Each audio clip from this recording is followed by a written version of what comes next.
আসসালামু আলাইকুম ওয়া রাহমাতুল্লাহি ওয়া বারাকাতুহু। প্রিয় শিক্ষার্থীবৃন্দ, আশা করি তোমরা ভালো আছো। আমিও ভালো আছি আলহামদুলিল্লাহ। আজকে সম্পূর্ণ নতুন এবং ভিন্ন ধর্মী একটি ভিডিও নিয়ে তোমাদের সামনে উপস্থিত হলাম। সো আমার একাডেমির পক্ষ থেকে তোমাদের সবাইকে স্বাগতম। যে যেখানে আছো, আশা করি তোমরা সুস্থ আছো। যদি কোনো প্রবলেম থাকে অবশ্যই এখানে আমার হোয়াটসঅ্যাপ নাম্বার দেওয়া আছে 01711488315। এই নাম্বারে তোমরা যোগাযোগ করবে। তোমরা জানো বেশ কিছুদিন যাবত আমি তোমাদের সাথে যারা অ্যাকাউন্টিং এ অনার্স আছো, তারপর ম্যানেজমেন্ট বিভিন্ন সাবজেক্ট প্রফেশনাল কোর্সে আছো, তাদের জন্য আমি ভিডিও করতেছি। অনেকেই কমেন্ট করো যে আমি যেন একটু দীর্ঘ সময় নিয়ে এটা করে থাকি। আবার অনেকে একটু দীর্ঘ সময় হলে বিরক্তও হয়, যার কারণে দুটোর মাঝামাঝি আমি করে থাকি। বিশেষ করে শর্ট করার জন্যই চেষ্টা করি, কিন্তু বিষয়টা হলো যেহেতু অ্যাকাউন্টিং রিলেটেড সাবজেক্ট, এটা সম্পর্কে দ্রুত বলতে গেলে তোমাদের বোধগম্য হবে না, বিধায় আমি ভেঙে ভেঙে অনেকগুলো স্লাইড করে থাকি। সে লক্ষ্যকে সামনে রেখে দেখো বিগত দিনে আমি রিস্কের উপরে অনেকগুলো লেকচার দিয়েছি। গত ক্লাস অবধি 11তম ওয়ার্কশিটের 11তম লেকচার পর্যন্ত চলে গিয়েছে। এরপরে ট্রায়াল ব্যালেন্স সম্পর্কে দিয়েছি, ব্রেক ইভেন সম্পর্কে তোমাদের ভিডিও দিয়েছি। তো আজকে সম্পূর্ণ একটি ভিন্ন ধর্মী ভিডিও নিয়ে তোমাদের সামনে হাজির হলাম। যারা ইন্টারমিডিয়েটে পড়বে তাদের জন্য কাজে লাগবে, প্রফেশনাল কোর্সে যারা আছে তাদের জন্য লাগবে, ইভেন বিভিন্ন সাবজেক্টে যারা অনার্স করতেছো তাদের জন্য বিষয়টি অতীব গুরুত্বপূর্ণ। যাদের জন্য কোর্সটি ডিজাইন করেছি তোমরা জানো, accounting department, management, marketing and finance ডিপার্টমেন্টে যারা অনার্স করতেছো তাদের জন্য কিন্তু এই কোর্সটি বিশেষভাবে প্রযোজ্য।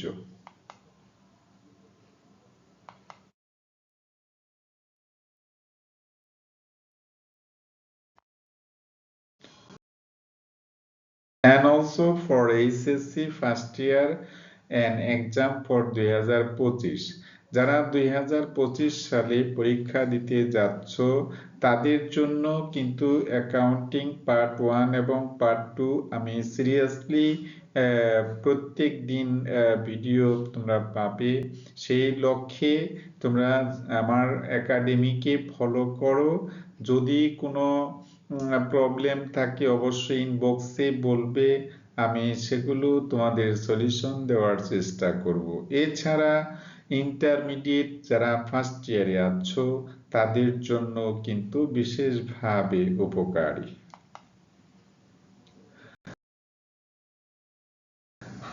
এখানে জাস্ট এটা তোমাদের জন্য অ্যাডভাইস বলতে পারো, উপদেশ বলতে পারো, অনুরোধ বলতে পারো, কিন্তু কোনো আদেশ নয়। এখানে বলেছি ইনভলভ উইথ ওয়ার্ক, অর্থাৎ যারা স্টুডেন্ট আছো প্লিজ, সেটা স্কুল লেভেল হতে পারে, কলেজ, বিশ্ববিদ্যালয় পড়ুয়া স্টুডেন্ট যারা আছো তাদেরকে আমি অনুরোধ করে বলবো তোমরা সব সময় কাজের সাথে ইনভলভ থাকো, দেখবে তোমাদের জীবনে সাফল্য অবশ্যই অর্জিত হবে। আর যদি তোমার এই অফুরান সময় গুলো তুমি কাজে না লাগিয়ে ভিন্ন পন্থায় ব্যয় করো, সেই ক্ষেত্রে তোমার কিন্তু সফলতা পেতে অনেক কঠিন হয়ে যাবে। সেই লক্ষ্যকে সামনে রেখে তোমরা যতক্ষণ সময় পাবে, যতটুকু সময় পাবে, সেই সময়গুলো জীবনের সাথে, জীবনের বিভিন্ন পরিধির সাথে তোমরা কাজের সাথে থাকো। ইনশাল্লাহ তোমাদের জীবনে সাফল্য অবশ্যই চলে আসবে। আর যদি তোমরা এই সময়গুলোকে এই পড়াশোনার পিছনে অথবা কোনো ভালো উদ্যোগের পিছনে না লাগিয়ে যদি তোমরা অন্য কোনো কাজে ব্যয় করো, যেখানে কোনো শেখার কিছু নেই, যেখানে কোনো অর্জনের কিছু নেই, সেই ক্ষেত্রে সময় নষ্ট করলে আমি মনে করি তোমার জীবনটাই নষ্টের পথে চলে যাবে। সুতরাং সেখান থেকে তোমার জীবনের প্রতি গুরুত্ব দাও, তোমার সময়ের প্রতি গুরুত্ব দাও, তাহলে দেখবে তোমার ভিতরে একটা আলাদা ধরনের যে প্রশান্তি, সেটা কিন্তু তোমার উপভোগ করতে পারবে। তার মানে তোমার জীবন যদি ফরমেট না হয়, তোমার জীবন যদি গড়ে না ওঠে, সেই ক্ষেত্রে তোমার ভবিষ্যতে অর্থবিত্ত যাই আসুক না কেন, সুখ কিন্তু ধরা দেবে না। সেই বিষয়ে তোমাদেরকে লক্ষ্য রাখতে হবে। বাই দা বাই, এটা সম্পূর্ণই তোমার ব্যাপার। তুমি এখন তোমার সময়কে যেভাবে কাজে লাগাবে, সেটা তোমার উপরেই আমি ছেড়ে দিলাম। আশা করি বিষয়টি তোমরা গুরুত্বের সাথে খেয়াল করবে। আজকে আগেই বলেছি অ্যাকাউন্টিং এর তোমার ডিফারেন্ট কিছু বিষয় নিয়ে আলোচনা করব, তাই এখানে বলা আছে different things of accounting. Just কিছু ফুল ফর্ম আসে, সেটা বিভিন্ন অনার্সের ফাইনাল পরীক্ষায় অথবা ইন্টারমিডিয়েট ফাইনাল পরীক্ষায়, টেস্ট পরীক্ষায় এবং ফার্স্ট ইয়ারে যে পরীক্ষায় হোক না কেন, তার এই বিষয়গুলো আসতে পারে। তো তোমরা ঠিকই এটা লেখো, কিন্তু অনেকে ভুল করে লেখো, যার কারণে আমি এই বিষয়টা নিয়ে তোমাদের সাথে শেয়ার করতেছি। যেমন ধরো কিছু ফুল ফর্ম আছে, এখানে লিখেছি গ্যাপ, GAAP। এখানে অনেক স্টুডেন্ট বলে কি যে যার শূন্যস্থান পূরণ করা তাকে গ্যাপ বলে। আসলে এখানে গ্যাপটা বলতে আমি অ্যাকাউন্টিং থেকে বোঝাতে চেয়েছি জেনারেলি অ্যাকসেপ্টেড অ্যাকাউন্টিং প্রিন্সিপলস, অর্থাৎ সর্বজন স্বীকৃত হিসাব বিজ্ঞানের নীতিমালা। এই সম্পর্কে সর্বজন স্বীকৃত হিসাব বিজ্ঞানের নীতিমালাগুলো যেগুলো আছে, সেগুলো যদি তোমার জানা না থাকে, তাহলে কিন্তু বেসিকটা অনেক দুর্বল থাকবে। এজন্য এই বিষয়গুলো তুমি পড়ে নেবে। এরপরে দেখো IASC আছে, ইন্টারন্যাশনাল অ্যাকাউন্টিং স্ট্যান্ডার্ড কমিটি। তো এখানে ইন্টারন্যাশনাল অ্যাকাউন্টিং স্ট্যান্ডার্ড কমিটি মানে হলো আন্তর্জাতিক হিসাব মান সংস্থা। আন্তর্জাতিক হিসাব মান সংস্থা বলতে বোঝায় যে অ্যাকাউন্টিং এর যে কিছু স্ট্যান্ডার্ড আছে, কিছু মান আছে, কিছু মানদণ্ড আছে, সেগুলো তোমাদের জানতে হবে। এরপরে আসো FASB, financial accounting standard board. তো ফিনান্সিয়াল অ্যাকাউন্টিং স্ট্যান্ডার্ড বোর্ড এটা হচ্ছে FASB এর ফুল ফর্ম। সুতরাং এটাও তোমাকে জানতে হবে।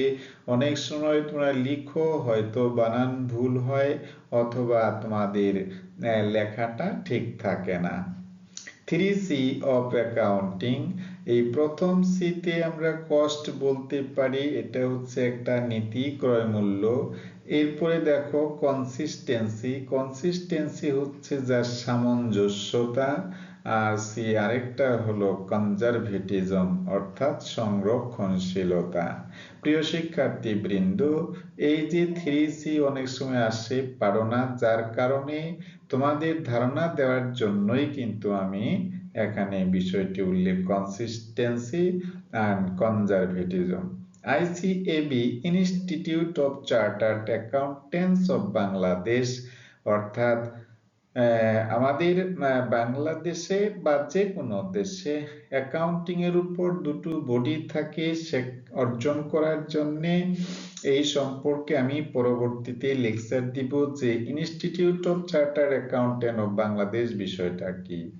এরপরে আছে ICMAB. ICMAB institute of cost and management accountants of Bangladesh. আশা করি বুঝতে পেরেছো। তো এরকম ফুল ফর্ম কিন্তু অনেক থাকে, এই এই বিষয়গুলো তোমরা একটু দেখে নেবে। তো যদি তোমাদের ভালো লাগে অবশ্যই লাইক, কমেন্ট এবং শেয়ার করবে। তো ভিডিওটি দেখার জন্য তোমাদেরকে অসংখ্য ধন্যবাদ। তো যদি ভালো লাগে তো দেখবে, যদি ভালো নাও লাগে আমাকে কমেন্ট করে ইনবক্সে জানাও।